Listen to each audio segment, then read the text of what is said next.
The manila folder hit Pastor Douglas's desk, with 30 years of silence breaking. Every penny she stole is documented here. Beatrice stood frozen in the doorway, her face draining of color as she saw Walter Gibbs in the corner chair. Easter Sunday's collection records lay spread across the desk beside Nordstrom receipts dated 2 hours later. You ungrateful, after everything I've done. 30 years you called me worthless, but you forgot. Pharmacy technicians excel at catching dangerous interactions. The April sun cast blood-red shadows through stained glass. Beatrice's designer handbag sat between them, like evidence at a crime scene. Yes, I took it. Every cent was mine by right. The confession erupted like infection from a wound. Victory tasted like ashes in Ophelia's mouth. 6 months earlier, it had started with a ruined photo album. The gravy boat tipped in slow motion, hot brown sauce cascading across the weathered photo album like a mudslide of contempt. Ophelia Thompson watched 30 years of memories drowning in giblet grease, her mother's faded smile disappearing beneath the steaming flood. Around the Thanksgiving table, no one moved to help. Not her husband Arthur, not her sister-in-law Judith, and certainly not Beatrice, her mother-in-law, whose thin lips curved into something that wasn't quite a smile. Oh dear, what a shame. Though I suppose keeping sentimental clutter on the dinner table was asking for trouble, wasn't it? The words sliced through the dining room's forced cheer, sharper than the carving knife still buried in the turkey. Ophelia's hands trembled as she reached for the ruined album, gravy seeping through her fingers like liquid malice. She could feel Judith's barely suppressed laughter vibrating through the table, could sense Arthur's deliberate focus on his green beans, could taste the metallic tang of words she'd swallowed for 3 decades rising in her throat. Mom's right, Ophelia. You really should be more careful with your things. Though I'm sure Walgreens sells plenty of picture frames if you need to replace it. Don't they give you an employee discount at the pharmacy? Employee discount. Not even the dignity of her proper title, pharmacy technician. In Judith's world, Ophelia was just another retail worker, counting pills while real people lived real lives. The gravy had cooled now, congealing into brown ridges across her parents' wedding photo. Her mother's dress, once white in the black and white image, now looked like it was bleeding. Excuse me, I need to clean this up. Well, don't take too long. We haven't even served dessert, and you know how Arthur loves my pumpkin pie. At least I can count on that tradition remaining intact. The kitchen felt like a sanctuary and a prison cell combined. Ophelia stood at the sink, watching gravy spiral down the drain, while her parents' faces dissolved into pulp. Behind her, she could hear them continuing dinner as if nothing had happened. Beatrice regaling them with stories from church, Judith complaining about her latest job termination that was totally unfair, Arthur's occasional grunt of agreement. The soundtrack of her invisibility, she pressed a paper towel against the photo of her father, trying to salvage something, anything. The image smeared, his face becoming a ghost of itself. That's when something inside her, some essential wire that had held her together through countless humiliations, finally snapped. It didn't snap loudly, like a branch breaking. It was quiet, like a silk thread giving way. She looked at her father's ruined face and made a decision that would have terrified her just an hour ago.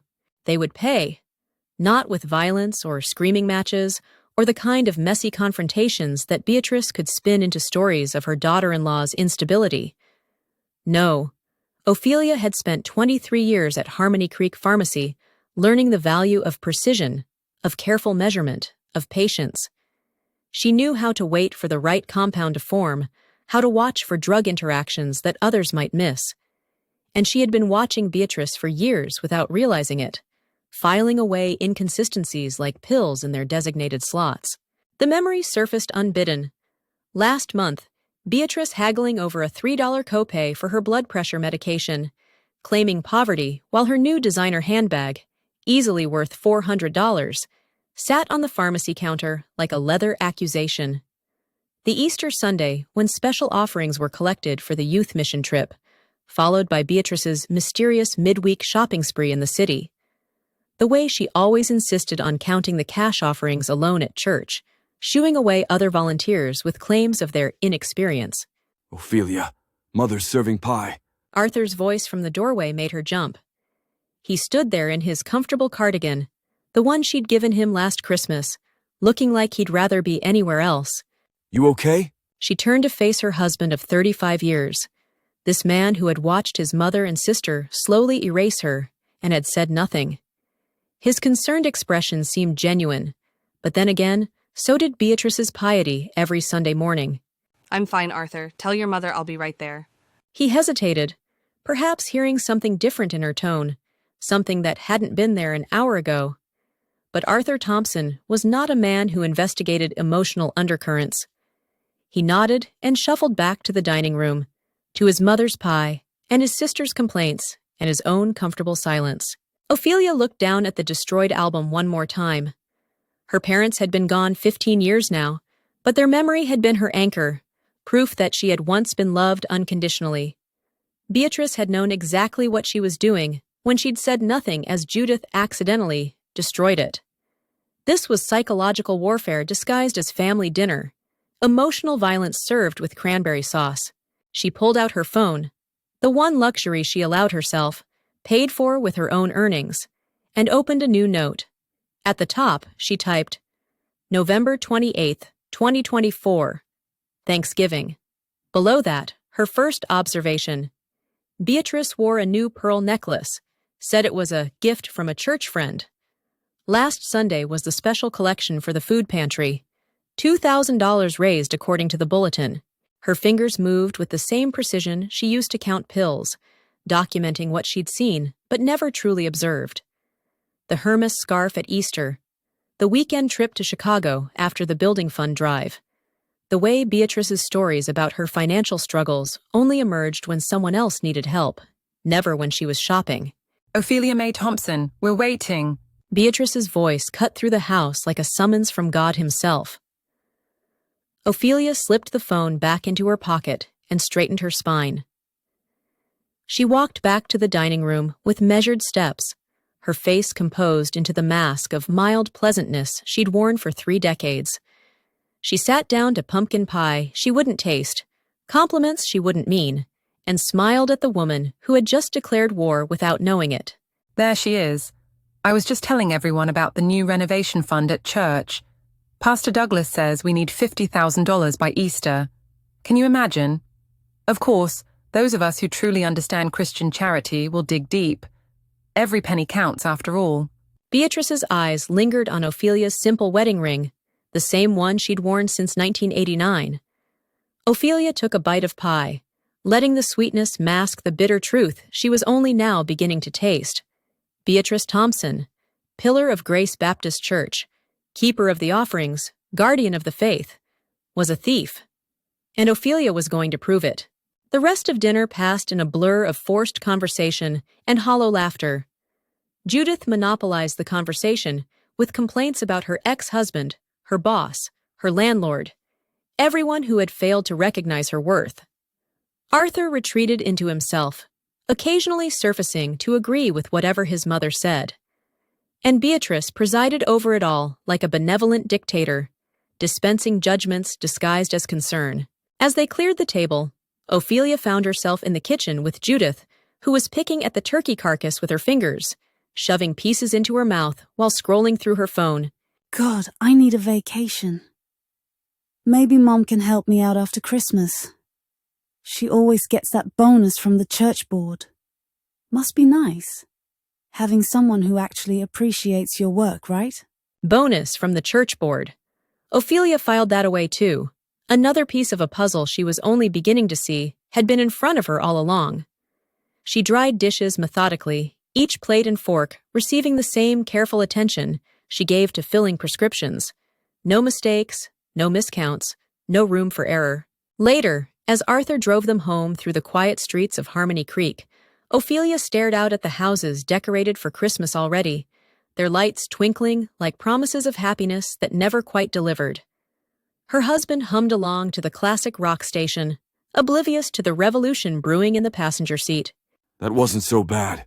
Mother seemed in good spirits. Ophelia turned to study his profile in the dashboard light. Did he really not see it? Or had he chosen blindness as his survival strategy? Your mother destroyed my parents' photo album tonight. It was an accident, honey. Judy gets clumsy sometimes. It wasn't an accident. He sighed. That particular sigh she'd heard 1,000 times before. The one that said she was being too sensitive, too dramatic, too much. Let's not do this tonight, okay? It's been a long day. She followed him into their house, this modest two-story that needed new gutters and a paint job they couldn't afford because Arthur's pension barely covered the basics and her pharmacy salary went to everything else. She looked around at their life, comfortable enough, stable enough, empty enough, and realized she'd been sleepwalking through it for years. That night, while Arthur snored beside her, Ophelia lay awake planning. She thought about Walter Gibbs, the former church treasurer who'd retired suddenly 2 years ago after what Beatrice had called a difference of opinion about modern accounting methods. She thought about the church's financial records, public documents that anyone could request to see. She thought about the skills she'd developed over 2 decades at the pharmacy: attention to detail, pattern recognition, the ability to spot when something didn't add up. Tomorrow, she would begin. Not with confrontation or accusation, but with observation. She would become a detective of receipts, an archaeologist of offerings, a curator of evidence. She would document everything with the same meticulous care she used to log controlled substances at work. The clock on the nightstand glowed 2:47 a.m. when Ophelia finally closed her eyes, but for the first time in years, she wasn't tired. She was awake, truly awake, and she could see clearly now. Beatrice Thompson had made a crucial error tonight. She'd assumed that because Ophelia was quiet, she was weak. Because she was patient, she was powerless. But Ophelia had learned something in her years of filling prescriptions, something Beatrice would never understand. The most powerful compounds often came in the smallest doses, and the most effective medicines worked slowly, invisibly, until suddenly the infection was gone and the body was healed. Or in this case, until the truth was revealed and justice was served. Outside, November wind rattled the windows, and somewhere in the distance, a dog barked at shadows. But in the darkness of her bedroom, Ophelia smiled for the first time all day. The ember had caught. The fire was beginning. She had work to do. 3 weeks had passed since Thanksgiving, and Ophelia Thompson had become something she'd never been before: a hunter. Not of animals or trophies, but of truth. Her prey was paper trails, inconsistencies, the small financial lies that revealed larger moral corruptions. The notebook she kept hidden in her pharmacy locker had grown thick with observations, each entry meticulously dated and cross-referenced, like the controlled substance logs she maintained at work. It was a Tuesday morning in mid-December when she finally found the courage to make the call. Walter Gibbs's number had been disconnected from the church directory, but Ophelia had remembered seeing his wife Martha at the grocery store, buying sugar-free cookies. Diabetic, she'd noted automatically. Occupational habit. A quick search through the pharmacy's patient database, which she technically shouldn't access for personal reasons but did anyway, gave her what she needed. The phone rang 3 times before a gravelly voice answered. Gibbs residence. Mr. Gibbs, this is Ophelia Thompson, Beatrice Thompson's daughter-in-law. I was wondering if we could meet to discuss church finances. The silence stretched so long, she thought he'd hung up. Then, carefully, as if testing ice, Church finances, I see. And what particular aspect of church finances interests you, Mrs. Thompson? The aspect where the numbers don't add up. Another pause. She could hear him breathing, weighing risks. Old Mill Diner, Thursday, 2 p.m. Come alone. The line went dead. Ophelia's hands shook as she returned the pharmacy phone to its cradle. She'd crossed a line now, moved from passive observation to active investigation. There was no going back. Thursday arrived wrapped in the kind of bitter cold that made bones ache. Ophelia told Arthur she was taking a half day for Christmas shopping, not entirely a lie, since she was shopping for evidence that might be the best gift she'd ever give herself. The Old Mill Diner sat on the outskirts of Harmony Creek, a relic from the 1960s that served coffee strong enough to wake the dead and pie that could make you forget your troubles, at least temporarily. Walter Gibbs was already there when she arrived, tucked into a corner booth with his back to the wall. a man who'd learned to watch for danger. He looked older than his 65 years, gray stubble covering cheeks that had lost their fullness, but his eyes were sharp as surgical instruments when they found hers. Mrs. Thompson, you're braver than I gave you credit for. She slid into the booth across from him, noting how he'd chosen a spot where they couldn't be seen from the street. The waitress, a tired-looking woman named Dottie, according to her name tag, poured coffee without being asked. Just coffee, thanks. They waited until Dottie shuffled away before speaking again. Walter pulled out a worn leather portfolio, the kind accountants used before everything went digital. Before we go any further, I need to know, why now? You've been part of that family for what, 30-some years? What changed? Ophelia thought of her parents' ruined photos, of decades of small cruelties adding up like compound interest. I finally started paying attention. Really paying attention. Beatrice bought a new pearl necklace the week after the food pantry fundraiser. She complained about her $3 medication copay while carrying a $400 purse.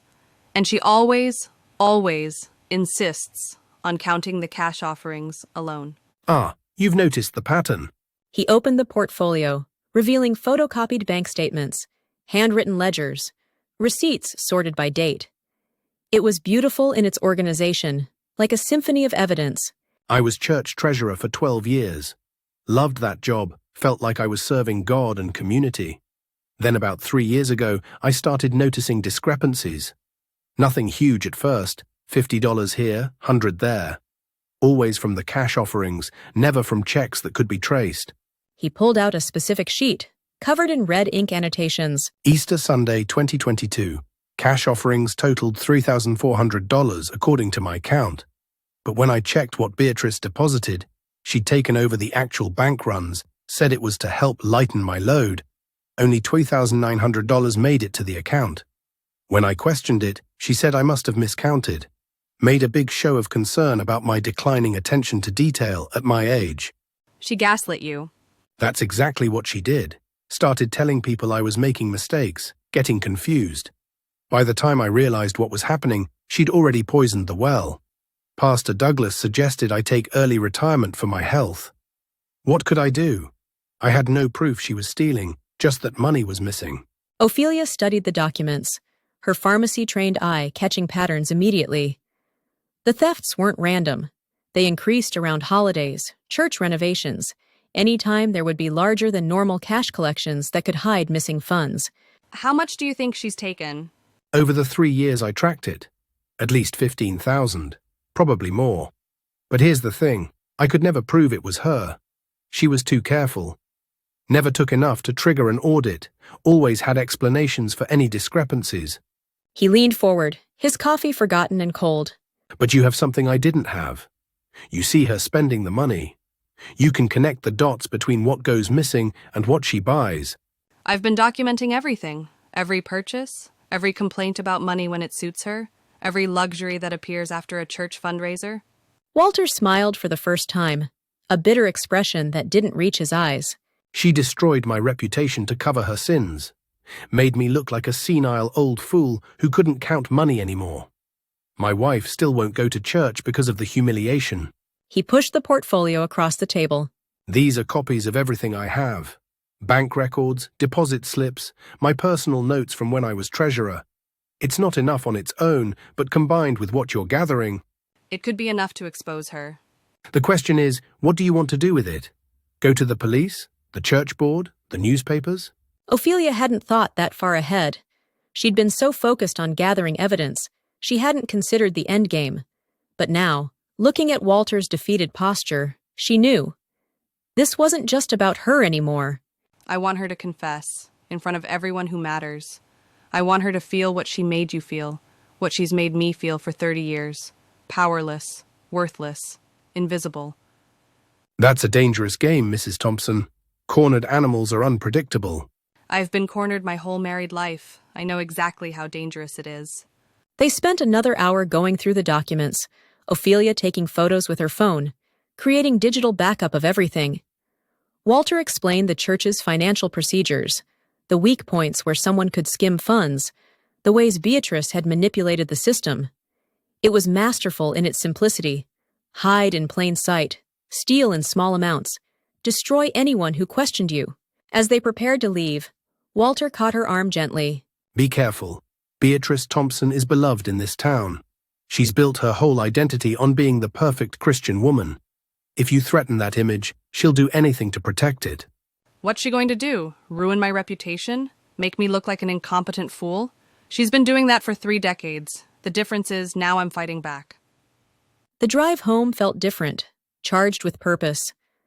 Ophelia had an ally now, someone who understood what Beatrice really was beneath the prayers and propriety. Her phone, heavy with photographic evidence, felt like a loaded weapon in her purse. At home, she found Arthur in his recliner, watching a football game he wasn't really seeing. He looked up when she entered, noticed the shopping bags she wasn't carrying. Didn't find anything. Oh, I found exactly what I was looking for. He grunted and turned back to the TV. She went upstairs to their bedroom, locked the door, and began creating a spreadsheet on her laptop. Each row a date, each column a piece of evidence. Beatrice's theft on one side, her purchases on the other. The pattern emerging like a diagnosis, chronic greed complicated by religious hypocrisy. Her phone buzzed. A text from an unknown number. Walter's burner phone, she realized. Forgot to mention, Christmas Eve service always has the biggest cash offering of the year. Last year was over $5,000. Watch what happens after. Christmas Eve was in 10 days. Ophelia smiled, an expression that would have frightened Arthur if he'd seen it. She knew exactly what she'd be watching for. The hunter was learning her prey's patterns, and soon, very soon, she would strike. That night at dinner, Arthur mentioned his mother had called. She wants us over for Christmas dinner. Judith will be there too, of course. Of course we'll go. I wouldn't miss it for the world. Arthur looked surprised at her enthusiasm, but pleased. If he'd known what she was really thinking, that Christmas dinner would be the perfect opportunity to observe Beatrice fresh from her latest theft, he might have been less comfortable. But Arthur Thompson had never really known what his wife was thinking. That had always been Beatrice's mistake, too. Downstairs, the furnace kicked on with a rattling sigh, sending warm air through the old house's bones. Outside, snow began to fall, covering Harmony Creek in a blanket of deceptive purity.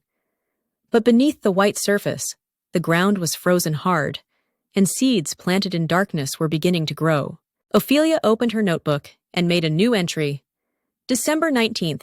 Alliance formed with WG Christmas Eve service, identified as next opportunity. The trap is being set. She thought of Beatrice, probably sitting in her warm house, counting her stolen blessings, never imagining that her daughter-in-law, the pill counter, was orchestrating her downfall. The thought warmed Ophelia better than any furnace could. Justice, she was learning, was a dish best served with documentation. Christmas Eve service at Grace Baptist Church drew the faithful like moths to flame. Their offerings clutched in envelopes marked "Glory to God" and "Birthday Gift for Jesus." Ophelia sat 3 pews behind Beatrice, watching her mother-in-law's practiced performance of piety, the perfectly timed amends, the theatrical wiping of tears during silent night, the way she clutched her Bible like a shield against the very sins she was committing. The offering plates moved through the congregation like ships laden with treasure. Ophelia noted how Beatrice's eyes tracked their progress, how her fingers twitched when they passed. When the plates reached their row, Beatrice made a show of adding her envelope, making sure everyone saw the thickness of it, before passing it along with a beatific smile. Tonight's special offering will help fund our youth mission trip to Honduras. Every dollar brings God's love to those less fortunate. Less fortunate. Ophelia thought of Walter Gibbs, less fortunate enough to lose his reputation for questioning irregularities. She thought of herself, less fortunate enough to be despised by the very woman now stealing from God's house. The irony was almost biblical. After service, Ophelia lingered in the vestibule, pretending to admire the poinsettias while watching Beatrice volunteer to help count the offerings. Of course she did. The spider returning to check her web. I'll take care of the cash, Pastor. You know how meticulous I am about these things. Bless you, Beatrice. I don't know what we'd do without you. Without her, you'd have about $20,000 more in the church accounts, Ophelia thought. But she smiled and waved when Beatrice noticed her, playing the dutiful daughter-in-law to perfection. The next afternoon, Christmas Day arrived, wrapped in fresh snow and false cheer. Ophelia had barely slept, her mind calculating possibilities like drug interactions. She'd checked Beatrice's social media that morning. Nothing yet, but the day was young. The Thompson family Christmas dinner was held at Beatrice's house, a Victorian monstrosity she'd inherited from her husband, but claimed to barely afford to maintain. The dining room dripped with new decorations, crystal angels that hadn't been there at Thanksgiving, a silver centerpiece that gleamed with recent purchase. Mom, these angels are gorgeous. When did you get them? Oh, just a little something I found at an after-Christmas sale last year. You know me, always hunting for bargains. After Christmas sale last year, Ophelia pulled out her phone, pretending to check a text, while actually photographing the Waterford crystal mark on the angel's base. A quick search showed they retailed for $300 each. There were 6 on the table. Mother, you've outdone yourself. This ham must have cost a fortune. Now, Arthur, you know I don't like to discuss money. It's so vulgar. Besides, the Lord provides for those who serve him faithfully. The Lord, apparently, provided via the Christmas Eve offering plate.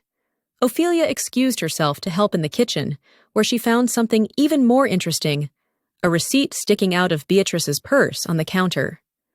While running water to cover the sound, she photographed it quickly. Nordstrom, December 24th, $2,047. She was sliding her phone back into her pocket when Beatrice appeared in the doorway, silent as a snake. Looking for something, dear? Just the dish soap. I wanted to rinse these plates before the food dries on them. Beatrice's eyes narrowed, scanning the kitchen like she was checking for disturbed items. Her gaze lingered on her purse, then swung back to Ophelia with an intensity that could peel paint. How thoughtful. Though I've noticed you've been quite observant lately. All those questions about church finances at the last committee meeting. I'm just trying to be more involved. You're always saying I should contribute more to the church community. Contribution comes in many forms. Some people give money, others give time, and some should just give their silence. The threat hung between them like a blade. Ophelia felt her heart hammering, but kept her hands steady as she washed dishes. She thought of Walter's warning. Cornered animals are dangerous. Mom, Ophelia, we're ready for presents. Judith's voice shattered the moment. Beatrice's face smoothly transformed back into grandmother mode, but her eyes remained cold as cemetery stones. Coming, darling. Ophelia was just being helpful, weren't you, dear? The present exchange was another masterclass in Beatrice's manipulation. She gave Arthur an expensive watch, just a little something I've been saving for, and Judith a cashmere coat that probably cost more than Ophelia's monthly salary. For Ophelia, there was a $10 gift card to Walmart, presented with theatrical generosity. I thought you could use it for, whatever you people buy there. You people? As if Ophelia was some foreign species that shopped at common stores. Arthur didn't even notice the insult, too entranced by his new watch. But Judith smirked, understanding the message perfectly. After dinner, while the others dozed in front of the television's glow of It's a Wonderful Life, the irony not lost on Ophelia, she excused herself for a bathroom break and instead slipped into Beatrice's study. The door was unlocked. Beatrice's arrogance, her weakness. Why lock doors when everyone feared you too much to snoop? The desk was immaculate, everything in its place except for one thing, a ledger, partially hidden under some church bulletins. Ophelia's hands trembled as she opened it. Inside, Beatrice's careful handwriting documented the real numbers. December 24th, $5,350 collected, $3,350 deposited. The $2,000 difference exactly matching the Nordstrom receipt. She photographed page after page, her pharmacy-trained hands working quickly, efficiently. 3 years of theft, meticulously recorded by the thief herself. Beatrice's ego wouldn't let her steal without keeping score. Ophelia, you okay up there? Arthur's voice from downstairs made her freeze. She quickly closed the ledger, placed it exactly as she'd found it, and flushed the toilet for cover before emerging. You were gone a while.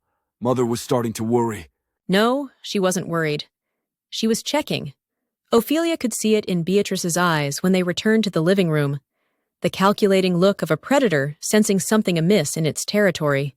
The rest of the evening crawled by in a haze of forced politeness and Jimmy Stewart's voice. Ophelia's phone felt like it was burning a hole in her pocket, loaded with enough evidence to destroy Beatrice Thompson's carefully constructed kingdom of lies. As they prepared to leave, Beatrice pulled Ophelia aside in the foyer, gripping her arm with surprising strength for a 78-year-old woman. I don't know what you think you're doing, but I'd be very careful if I were you. Very careful. You have no idea what I'm capable of when someone threatens my family. I thought I was family. You're an employee, one who's outlived her usefulness. Remember that. She released Ophelia's arm, leaving red marks that would bloom into bruises by morning. Evidence of another kind, Ophelia thought, rubbing the sore spot. In the car ride home, Arthur was ebullient about his watch, turning his wrist to catch the streetlights. Mother really went all out this year. Must have been saving for months. Yes, she must have been. At home, while Arthur admired his watch in the bedroom mirror, Ophelia sat in the bathroom with the door locked, transferring photos to a cloud storage account she'd created specifically for this purpose. She labeled each file carefully. Christmas Eve theft, secret ledger page 1, Nordstrom receipt, December 24th. Her phone buzzed. Walter? Saw the church bulletin online. Christmas Eve offering was the biggest ever. Over $5,000. She took $2,000. I have the proof. My God, that's bold even for her. She's getting greedier and sloppier. She actually keeps a ledger of her thefts. You found it.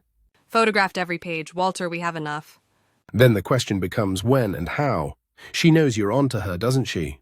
Ophelia thought of Beatrice's grip on her arm, the threat in her eyes. Yes, which means we need to move soon, before she can destroy evidence or discredit me like she did to you. Easter Sunday, the church will be packed, the whole congregation there to witness. That's 4 months away. 4 months to build an airtight case. 4 months for her to get comfortable again, to think she's scared you off. 4 months to plan the perfect confrontation. Ophelia looked at the bruises forming on her arm, purple flowers of violence blooming on her pale skin. 4 months of pretending to be cowed, of playing the submissive daughter-in-law while secretly preparing for war. Easter Sunday it is, the resurrection of truth. After hanging up, she stared at herself in the bathroom mirror. The woman looking back wasn't the same one who'd watched Gravy destroy her parents' photos just a month ago. That woman had been a victim. This one was something else entirely. Patient, determined, dangerous in her own quiet way. Beatrice had made a fatal error tonight. She'd shown her hand, revealed her fear. The queen was vulnerable, and the pawn she'd ignored for 30 years was about to cross the board. Outside, snow continued to fall on Harmony Creek, covering the town in white like a shroud. But beneath the surface, evidence was mounting, alliances were forming, and justice was sharpening its teeth. Easter couldn't come soon enough. Easter Sunday dawned bright and clear, the kind of April morning that made Harmony Creek look like a postcard of small-town perfection. Ophelia Thompson stood before her bedroom mirror, adjusting the simple navy dress she'd chosen with deliberate care. Respectable enough for church, unremarkable enough to blend into the crowd until the moment came. In her purse, the manila folder waited like a loaded gun. Downstairs, Arthur was complaining about his tie. Do we have to go to the early service? Mother won't even notice if we skip Easter. She'll notice. Trust me, today she'll notice everything. He looked at her strangely, but didn't press. 4 months of careful pretending had worked. Arthur thought she'd given up whatever foolish notion had possessed her at Christmas. Beatrice thought the same, her guard lowering week by week as Ophelia played the cowed daughter-in-law to perfection. At Grace Baptist Church, the sanctuary overflowed with Easter faithful, lilies and tulips adorning every surface. Beatrice held court near the altar in a new pink suit that probably cost more than most families' monthly groceries, accepting compliments with practiced humility. Oh, this old thing. You're too kind. We must look our best for the Lord's resurrection, mustn't we? Ophelia took her usual seat, but Walter Gibbs was already there, 3 rows behind, giving her the slightest nod. Everything was in place. The service proceeded with its familiar rhythms: hymns, prayers, Pastor Douglas's sermon about new beginnings and forgiveness. Ophelia barely heard any of it, her pulse drumming a countdown. Then came the moment. The offering. Today's special Easter offering will fund our summer youth programs and community outreach. Let us give generously as he gave for us. The plates circulated, heavy with envelopes and cash. Ophelia watched Beatrice track them with hungry eyes, already calculating her take. When the service ended, Beatrice moved toward the counting room with her usual authority. I'll handle the cash offerings, Pastor. Such a blessed day requires extra care. That's when Ophelia stood. Actually, Pastor Douglas, before the counting begins, there's something the congregation needs to know. The sanctuary, which had been buzzing with post-service chatter, fell silent. Beatrice turned slowly, her face draining of color as she saw the folder in Ophelia's hands. Ophelia, dear, this isn't the time. When would be the time, Beatrice? When you've stolen another 1,000? Another 10,000? Gasps rippled through the crowd. Pastor Douglas stepped forward, his face creased with concern. Mrs. Thompson, these are serious accusations. Perhaps we should discuss this privately. Like you discussed Walter Gibbs's concerns privately before forcing him to retire? Walter stood up from his pew, his presence sending another shockwave through the congregation. She's telling the truth, Pastor. I tried to warn you 3 years ago, but Beatrice convinced you I was going senile. Ophelia opened the folder, pulling out photocopies she'd made that morning. Her hands were steady now, all nervousness burned away by righteous fury. December 24th, 2024. Christmas Eve offering, $5,350 collected. Amount deposited, $3,350. The missing $2,000? Spent at Nordstrom that same day. Here's the receipt.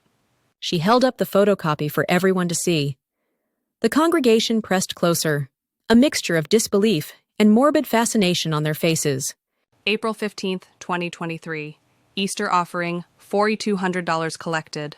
Amount deposited, $20,700. The missing $1,500 became a new pearl necklace from Tiffany's. Would you like to see more? I have 3 years' worth. You vindictive little witch. How dare you break into my home, steal my private... Private what, Beatrice? Your private ledger where you documented every penny you stole from this church? She pulled out the photographed pages of Beatrice's own handwriting, holding them up like evidence at a trial. You kept track of it all, every theft, every deception. Your own pride betrayed you. Pastor Douglas took the papers with shaking hands, his face growing paler with each page he read. Around them, the congregation buzzed like angry hornets, 30 years of respect curdling into outrage. This is insane. Mother would never... Tell them, Mom. Tell them she's lying. But Beatrice had gone past denial, past rage, into something else entirely. Her carefully constructed mask had finally cracked, and what emerged was the truth of her, raw, ugly, unvarnished. Yes, I took it. Every penny was mine by right. Do you know what I've given to this church, to this community? 40 years of service, of smiling at you people, of pretending your petty problems mattered. The confession erupted from her like poison from a lanced wound. Even Judith stepped back, shocked by the venom in her mother's voice. My husband left me nothing but this reputation and a house I can't afford. My daughter is a failure who bleeds me dry. My son married this pharmacy clerk who thinks she's better than us. I deserved compensation. I earned every dollar. Beatrice, please, stop talking. No, let them all know. Yes, I took your precious offerings. I took them and spent them on things that made me feel like somebody again. And I'd do it again, because you're all sheep. Stupid, bleating sheep who worship whoever stands at the front of the church. Arthur had found his way to Ophelia's side, his face white with shock. He reached for her hand, and for the first time in years, she let him take it. Mother, how could you? Don't you judge me, Arthur. You've been living off my reputation your entire life. Without me, you're nothing. You're all nothing. 2 deacons moved forward, gently but firmly taking Beatrice by the arms. She didn't resist, seemingly deflated now that her secret was out.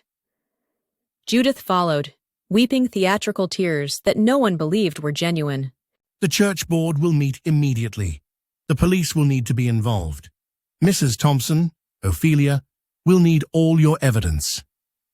You'll have everything by tomorrow. Copies have already been made and stored safely. As Beatrice was led out, she turned back once, her eyes finding Ophelia's. There was hatred there, yes, but also something else, a grudging respect, perhaps. The mouse had become the cat, and the cat had been devoured. You think you've won, but you've destroyed this family. No, Beatrice, you destroyed this family. I just documented it.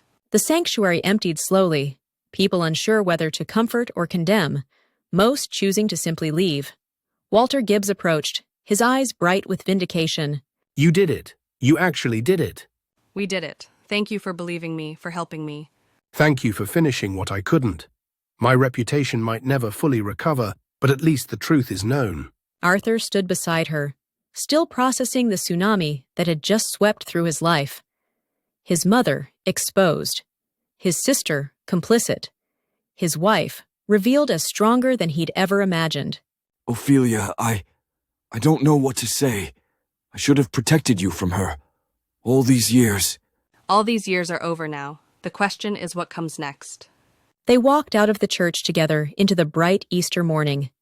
Children hunted for eggs on the church lawn, oblivious to the drama that had just unfolded. Life would go on in Harmony Creek, but it would go on differently now. The truth had been resurrected, and with it, Ophelia's dignity. In her purse, her phone buzzed with messages. From coworkers, from neighbors, from people she barely knew, all expressing shock and support. She ignored them all. There would be time for that later. Right now, she just wanted to go home, to sit in her own kitchen and savor the taste of justice served. Behind them, Grace Baptist Church stood silent, its steeple reaching toward heaven like a finger pointing at truth. The collection plates would be counted by someone else now. The offerings would go where they were meant to go, and Beatrice Thompson would never stand in that sanctuary again, her fall as complete as Lucifer's, brought down not by angels, but by a pharmacy technician who had finally had enough. The war was over. Ophelia had won. But victories, she was learning, came with their own costs. The question now was whether the price had been worth paying. Looking at Arthur's lost expression, feeling the weight of 30 years lifting from her shoulders, she knew the answer. Yes, it had been worth everything. 6 months had passed since Easter Sunday. 6 months since Beatrice Thompson's empire of lies had crumbled in front of the entire congregation. October had arrived again in Harmony Creek, painting the trees in shades of fire and gold, and Ophelia Thompson sat in what used to be her kitchen, but was now her office, reviewing a client's financial records with the same meticulous care she'd once reserved for prescriptions. The doorbell rang. Arthur, who'd taken early retirement after the scandal, called out from the living room. I'll get it. Ophelia heard muffled voices, then footsteps approaching her office. She looked up to find Martha Gibbs standing in the doorway, holding a casserole dish and wearing a cautious smile. I hope I'm not interrupting. Walter wanted me to bring this by. It's my famous chicken casserole. He said you'd been working too hard to eat properly. That's very kind of you, Martha. Please, sit down. Martha settled into the client chair, her eyes taking in the transformed space. Where once there had been outdated kitchen appliances, there were now filing cabinets, a professional printer, and certificates on the wall. Ophelia had gotten her bookkeeping certification over the summer. Walter tells me you've got quite the business going. Half the small churches in 3 counties, he says. Word spread after everything that happened. Churches want transparency now, someone from outside to verify their books. Turns out my pharmacy experience translates well. I'm good at catching discrepancies. And Beatrice, we heard she took a plea deal. Ophelia nodded. The legal proceedings had been swift once Beatrice's own ledger was entered as evidence. Rather than face trial, she'd pled guilty to embezzlement and agreed to pay restitution. 2 years probation, full restitution to the church. She had to sell the house to pay it. Last I heard, she and Judith moved to an apartment complex on the south side of town. Must be quite a change for them. Yes, it must be. There was no satisfaction in her voice, just a stating of facts. The victory had been necessary, but Ophelia had learned that revenge, even justified revenge, left its own kind of emptiness. Martha seemed to understand, reaching across the desk to pat Ophelia's hand. You did the right thing, the hard thing, but the right thing. After Martha left, Ophelia returned to her work, but concentration eluded her. She walked to the window, looking out at the street she'd lived on for 30 years. The Hendersons were raking leaves next door, their teenage son helping without being asked. Normal life, continuing as it always had. You okay? She hadn't heard him approach. Arthur had become quieter since Easter, more thoughtful. The loss of his mother, not to death, but to disgrace, had aged him, but also somehow freed him. I got a letter today, from Judith. She pulled it from her desk drawer, still in its envelope. Arthur's jaw tightened. What does she want? Money? I haven't opened it yet. You don't have to. We don't owe them anything. But curiosity won. Ophelia slit the envelope carefully, unfolding the single sheet of notebook paper, covered in Judith's messy handwriting. She says Beatrice is sick. Dementia, apparently. Early stages, but progressing fast. Judith's asking if we could help with the medical bills. Absolutely not. After everything they did to you. I know. But she kept reading, and what she found surprised her. At the bottom, in shaky handwriting that was unmistakably Beatrice's, was a postscript. I was wrong about you. You were the strongest of us all. B. Not an apology. Beatrice Thompson would never apologize, but an acknowledgement. Perhaps the closest thing to respect Ophelia would ever receive from her. What are you thinking? I'm thinking that revenge is like medicine. The dose makes the poison. I got my justice. I got my dignity back. I got my life back. Taking more would just make me like her. She pulled out her business checkbook, wrote a check for a modest but helpful amount, and sealed it in an envelope addressed to Judith. Not forgiveness, exactly, but release. Letting go of the last chains that bound her to that toxic past. That evening, as October darkness fell early, Ophelia and Arthur ate Martha's casserole in comfortable silence. The house felt different now, lighter somehow, as if the weight of pretense had been lifted from its very walls. I've been thinking about Thanksgiving. Oh? Maybe we could host this year. Invite Walter and Martha, some of your colleagues from the pharmacy. Our own family. Chosen family. Ophelia smiled, the first genuine smile she'd felt in months. The idea of Thanksgiving without Beatrice's cutting remarks, without Judith's complaints, without the performance of false family harmony, it sounded like freedom. I'd like that. Later that night, unable to sleep, Ophelia found herself in her office again, but not working. She pulled out the old photo album, the one damaged by gravy that Thanksgiving night that now felt like a lifetime ago. She'd managed to salvage some of the photos, carefully peeling them apart and drying them. Her parents' faces were blurred, but still visible, still there. She thought about cycles. How hurt people. How Beatrice's poverty-stricken childhood had twisted into greed. How Judith's feelings of inadequacy had curdled into cruelty. And she thought about breaking cycles, about choosing to be different, about the power of simply refusing to pass on the poison. Her phone buzzed with an email notification. Another church requesting her services, wanting someone trustworthy to review their books. She'd built something from the ashes of her revenge, a business, a purpose, a new identity that wasn't wife or daughter-in-law or victim, but simply Ophelia Thompson, professional bookkeeper, keeper of financial truth. Outside, autumn wind scattered leaves across the yard, each one a small ending that would become mulch for new growth.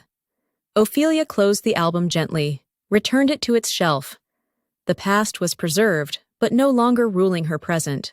She thought of Beatrice, probably lying awake in her modest apartment, her mind slowly being erased by disease, her carefully constructed self crumbling from within.